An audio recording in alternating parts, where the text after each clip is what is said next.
ओम नमो भगवते वासुदेवाय। 54वां अध्याय। श्री कृष्ण रुक्मणी का विवाह। श्री सुखदेव जी कहते हैं, परीक्षित, इस प्रकार कह सुनकर सबके सब राजा क्रोध से आग बबूला हो उठे और कवच पहनकर अपने अपने वाहनों पर सवार हो गए। अपनी अपनी सेना के साथ सब धनुष ले लेकर भगवान श्री कृष्ण के पीछे दौड़े। राजन, जब यदुवंशियों के सेनापतियों ने देखा कि शत्रु दल हम पर चढ़ा आ रहा है, तब उन्होंने भी अपने अपने धनुष का टंकार किया और घूमकर उनके सामने डट गए। जरासंध की सेना के लोग कोई घोड़े पर, कोई हाथी पर, तो कोई रथ पर चढ़े हुए थे। वो सभी धनुर्वेद के बड़े मर्मज्ञ थे। वो यदुवंशियों पर इस प्रकार बाणों की वर्षा करने लगे मानो दल के दल बादल पहाड़ों पर मूसलाधार पानी बरसा रहे हों। परम सुंदरी रुक्मणी जी ने देखा कि उनके पति श्री कृष्ण की सेना बाण वर्षा से ढक गई है। तब उन्होंने लज्जा के साथ भयभीत नेत्रों से भगवान श्री कृष्ण के मुख की ओर देखा। भगवान ने हंसकर कहा, सुंदरी, डरो मत, तुम्हारी सेना अभी तुम्हारे शत्रुओं की सेना को नष्ट किए डालती है। इधर गद और संकर्षण आदि यदुवंशी वीर अपने शत्रुओं का पराक्रम और अधिक न सह सके। वो अपने बाणों से शत्रुओं के हाथी, घोड़े तथा रथों को छिन्न भिन्न करने लगे।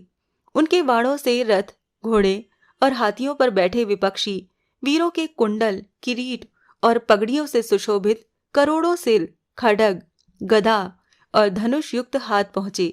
जांघें और पैर कट कट कर पृथ्वी पर गिरने लगे।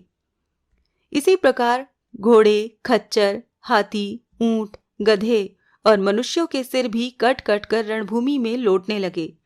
अंत में विजय की सच्ची आकांक्षा वाले यदुवंशियों ने शत्रुओं की सेना तहस नहस कर डाली। जरासंध आदि सभी राजा युद्ध से पीठ दिखाकर भाग खड़े हुए। उधर शिशुपाल अपनी भावी पत्नी के छिन जाने के कारण मरणासन्न सा हो रहा था। न तो उसके हृदय में उत्साह रह गया था और न तो शरीर पर कांति। उसका मुंह सूख रहा था। उसके पास जाकर जरासंध कहने लगा, शिशुपाल जी, आप तो एक श्रेष्ठ पुरुष हैं, ये उदासी छोड़ दीजिए। क्योंकि राजन, कोई भी बात सर्वदा अपने मन के अनुकूल ही हो या प्रतिकूल ही हो, इस संबंध में कुछ स्थिरता किसी भी प्राणी के जीवन में नहीं देखी जाती। जैसे कठपुतली बाजीगर की इच्छा के अनुसार नाचती है, वैसे ही ये जीव भी भगवत इच्छा के अधीन रहकर सुख और दुख के संबंध में यथाशक्ति चेष्टा करता रहता है। देखिए, श्री कृष्ण ने मुझे 23 अक्षौहिणी सेनाओं के साथ 17 बार हरा दिया। मैंने केवल एक बार 18वीं बार उन पर विजय प्राप्त की। फिर भी इस बात को लेकर मैं न तो कभी शोक करता हूँ और न तो कभी हर्ष, क्योंकि मैं जानता हूँ कि प्रारब्ध के अनुसार काल भगवान ही इस चराचर जगत को झकझोरते रहते हैं। इसमें संदेह नहीं कि हम लोग बड़े बड़े वीर सेनापतियों के भी नायक हैं। फिर भी इस समय श्री कृष्ण के द्वारा सुरक्षित यदुवंशियों की थोड़ी सी सेना ने हमें हरा दिया। इस बार हमारे शत्रुओं की ही जीत हुई, क्योंकि काल उन्हीं के अनुकूल था। जब काल हमारे दाहिने होगा, तब हम भी उन्हें जीत लेंगे। परीक्षित, जब मित्रों ने इस प्रकार समझाया, तब चेदीराज शिशुपाल अपने अनुयायियों के साथ अपनी राजधानी को लौट गया और उनके मित्र राजा भी, जो मरने से बचे थे, अपने अपने नगरों को चले गए।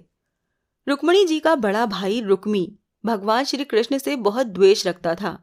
उसको ये बात बिल्कुल सहन न हुई कि मेरी बहन को श्री कृष्ण हर ले जाएं और राक्षस रीति से बलपूर्वक उसके साथ विवाह करें।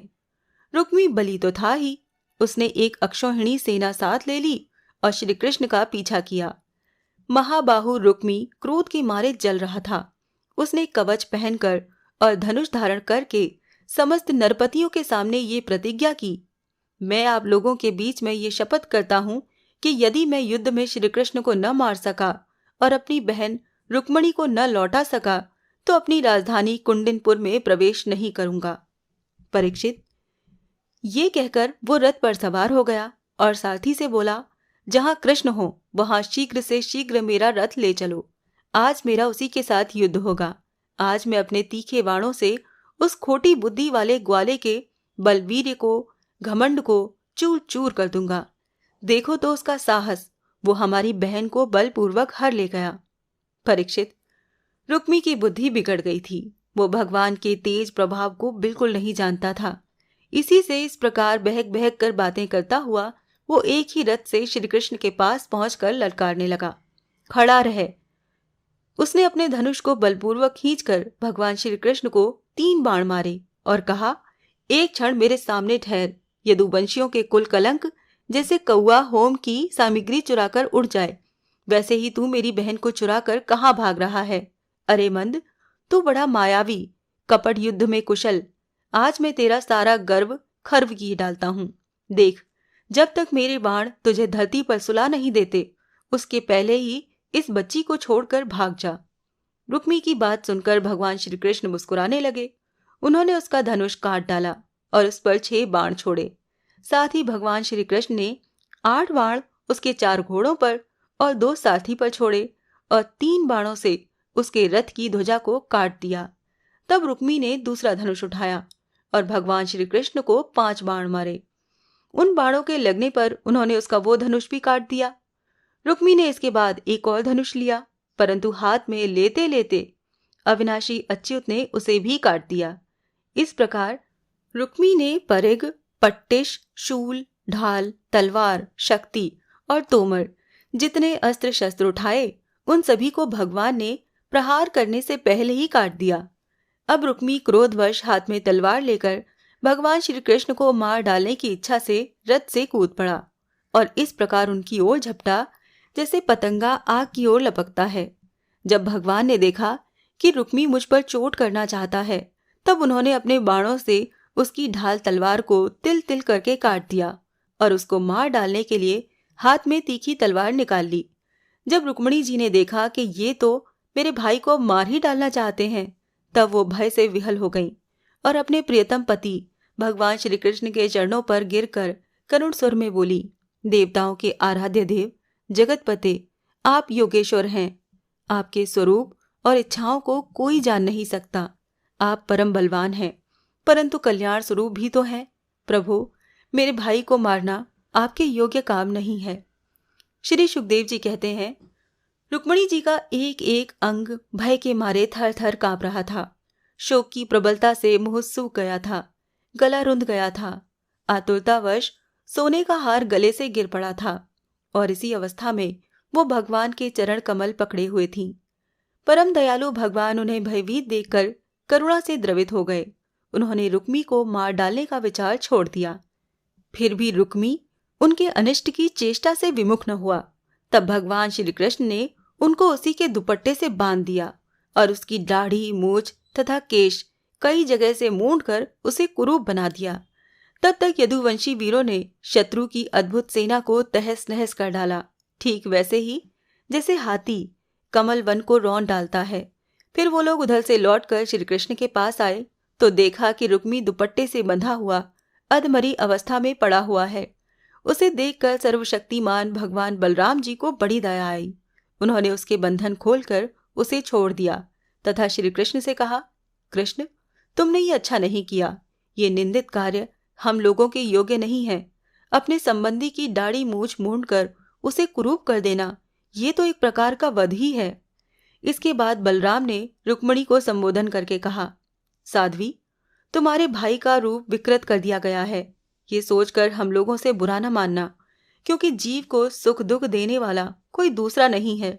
उसे तो अपने ही कर्मों का फल भोगना पड़ता है। अब श्री कृष्ण से बोले, कृष्ण, यदि अपना सगा संबंधी वध करने योग्य अपराध करे तो भी अपने ही संबंधियों के द्वारा उसका मारा जाना उचित नहीं है। उसे छोड़ देना चाहिए। वो तो अपने अपराध से ही मर चुका है, मरे हुए को फिर क्या मारना। फिर रुक्मिणी जी से बोले, साध्वी, ब्रह्मा जी ने क्षत्रियों का धर्म ही ऐसा बना दिया है कि सगा भाई भी अपने भाई को मार डालता है। इसीलिए ये छात्र धर्म अत्यंत घोर है। इसके बाद श्री कृष्ण से बोले, भाई कृष्ण, ये ठीक है कि जो लोग धन के नशे में अंधे हो रहे हैं और अभिमानी हैं, वो राज्य, पृथ्वी, पैसा, स्त्री, मान, तेज अथवा किसी और कारण से अपने बंधुओं का भी तिरस्कार कर दिया करते हैं। अब वो रुक्मिणी जी से बोले, साध्वी, तुम्हारे भाई बंधु समस्त प्राणियों के प्रति दुर्भाव रखते हैं। हमने उनके मंगल के लिए उनके प्रति दंड विधान किया है। उसे तुम अज्ञानियों की भांति अमंगल मान रही हो। ये तुम्हारी बुद्धि की विषमता है। देवी, जो लोग भगवान की माया से मोहित होकर देह को ही आत्मा मान बैठते हैं, उन्हीं को ऐसा आत्ममोह होता है कि ये मित्र है, ये शत्रु है और ये उदासीन है। समस्त देहधारियों की आत्मा एक ही है और कार्य कारण से, माया से उसका कोई संबंध नहीं है। जल और घड़ा आदि उपाधियों के भेद से जैसे सूर्य, चंद्रमा आदि प्रकाश युक्त पदार्थ और आकाश भिन्न भिन्न मालूम पड़ते हैं, परंतु हैं एक ही, वैसे ही मूर्ख लोग शरीर के भेद से आत्मा का भेद मानते हैं। ये शरीर आदि और अंत वाला है। पंचभूत, पंच प्राण, तन्मात्रा और त्रिगुण ही इसका स्वरूप है। आत्मा में उसके अज्ञान से ही इसकी कल्पना हुई है और वो कल्पित शरीर ही, जो उसे मैं समझता हूँ, उसको जन्म मृत्यु के चक्कर में ले जाता है। साध्वी, नेत्र और रूप दोनों ही सूर्य द्वारा प्रकाशित होते हैं। सूर्य ही उनका कारण है। इसीलिए सूर्य के साथ नेत्र और रूप का न तो कभी वियोग होता है और न संयोग। इसी प्रकार समस्त संसार की सत्ता आत्मसत्ता के कारण जान पड़ती है। समस्त संसार का प्रकाशक आत्मा ही है। फिर आत्मा के साथ दूसरे असत पदार्थों का संयोग या वियोग हो ही कैसे सकता है? जन्म लेना, रहना, बढ़ना, बदलना, घटना और मरना, ये सारे विकार शरीर के ही होते हैं, आत्मा के नहीं। जैसे कृष्ण पक्ष में कलाओं का ही क्षय होता है, चंद्रमा का नहीं। परंतु अमावस्या के दिन व्यवहार में लोग चंद्रमा को ही क्षय हुआ कहते हैं, सुनते हैं। वैसे ही जन्म मृत्यु आदि सारे विकार शरीर के ही होते हैं, परंतु लोग उसे भ्रमवश अपने आत्मा का मान लेते हैं। जैसे सोया हुआ पुरुष किसी पदार्थ के न होने पर भी स्वप्न में भोक्ता, भोग्य और भोग रूप फलों का अनुभव करता है, उसी प्रकार अज्ञानी लोग झूठ मूठ संसार चक्र का अनुभव करते हैं। इसीलिए साध्वी, अज्ञान के कारण होने वाले शोक को त्याग दो। ये शोक अंतःकरण को मुरझा देता है, मोहित कर देता है। इसीलिए इसे छोड़कर तुम अपने स्वरूप में स्थित हो जाओ। श्री सुखदेव जी कहते हैं, परीक्षित, जब बलराम जी ने इस प्रकार समझाया, तब परम सुंदरी रुक्मणी जी ने अपने मन का मैल मिटाकर विवेक बुद्धि से उसका समाधान किया। रुक्मी की सेना और उसके तेज का नाश हो चुका था, केवल प्राण बच रहे थे। उसके चित्त की सारी आशा अभिलाषाएं व्यर्थ हो चुकी थीं और शत्रुओं ने अपमानित करके उसे छोड़ दिया था। उसे अपने विरूप किए जाने की कष्टदायक स्मृति भूल नहीं पाती थी। अतः उसने अपने रहने के लिए भोजकट नाम की एक बहुत बड़ी नगरी बसाई। उसने पहले ही ये प्रतिज्ञा कर ली थी कि दुर्बुद्धि कृष्ण को मारे बिना और अपनी छोटी बहन को लौटाए बिना मैं कुंडिनपुर में प्रवेश नहीं करूंगा। इसीलिए क्रोध करके वो वहीं पर रहने लगा। परीक्षित, भगवान श्री कृष्ण ने इस प्रकार सब राजाओं को जीत लिया और विदर्भ राजकुमारी रुक्मणी जी को द्वारिका में लाकर उनका विधि पूर्वक पाणी ग्रहण किया। हे राजन, उस समय द्वारिकापुरी में घर घर बड़ा ही उत्सव मनाया जाने लगा। क्यों न हो, वहां के सभी लोगों का यदुपति श्री कृष्ण के प्रति अनन्य प्रेम जो था। वहां के सभी नर नारी मणियों के चमकीले कुंडल धारण किए हुए थे।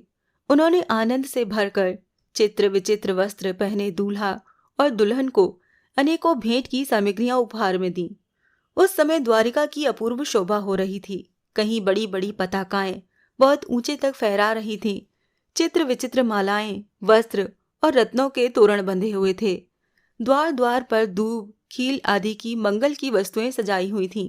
जल भरे कलश, अर्गजा और धूप की सुगंध तथा दीपावली से बड़ी ही विलक्षण शोभा हो रही थी। मित्र नरपति आमंत्रित किए गए थे। उनके मतवाले हाथियों के मद से द्वारिका की सड़क और गलियों का छिड़काव हो रहा था। प्रत्येक दरवाजे पर केलों के खंभे और सुपारी के पेड़ रोपे हुए थे, जो बहुत ही भले मालूम होते थे। उस उत्सव में कुतूहलवश इधर उधर दौड़ धूप करते हुए बंधु वर्गों में कुरु, सृजन्य, कैकय, विदर्भ, यदु और कुंती आदि वंशों के लोग परस्पर आनंद मना रहे थे। जहां तहां रुक्मणी हरण की गाथा गाई जाने लगी। उसे सुनकर राजा और राजकन्याएं अत्यंत विस्मित हो गईं। महाराज, भगवती लक्ष्मी जी को रुक्मणी के रूप में साक्षात लक्ष्मीपति भगवान श्री कृष्ण के साथ देखकर द्वारिकावासी नरनारियों को परम आनंद हुआ।